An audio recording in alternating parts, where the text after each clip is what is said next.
Here at Natural is not a fad here in Washington, D.C., and I am with Rahma Wright, the founder of SheaYeleen International. And she was just telling me something really interesting about shea butter. You know, we use shea butter often on our bodies and our hair. It's in a ton of products, but there's very few of us who have actually seen what shea actually looks like. So I wanted her to tell us a little bit about how shea butter goes from this little nut to being in pomades and soaps and everything.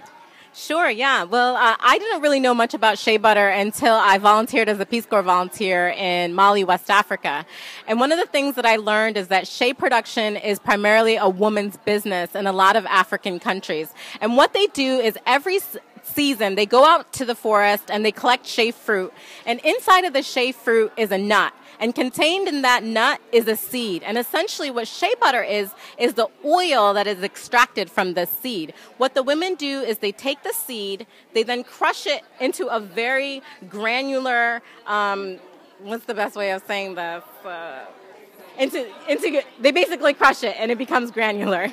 They then take that crushed seed and they crush it further until it becomes a very thick paste.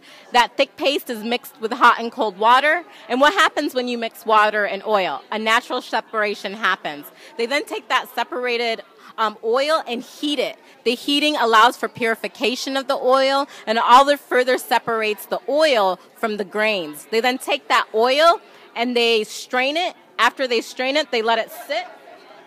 And when it becomes a solid, when it becomes cooled, it becomes a solid at room temperature. And this is shea butter. This is shea butter in its most natural form. You can take the shea butter and use it as a base for soaps, for creams, for conditioners, for body moisturizers. And that is essentially shea butter in a nutshell. Literally in a nutshell, huh? That's awesome. So where do you get your shea from? Sure. We work with shea butter cooperatives. As I said, I started SheaYeleen International, and we are a nonprofit organization that also has a profit component.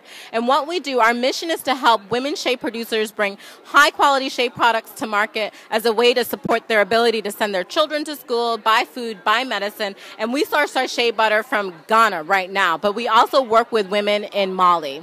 That's awesome. And so how can people get a hold of your products? You can go to our website, www.SheaYeleen.org, and hopefully very soon you'll also be seeing our products in Whole Foods. Super. Thank you so much.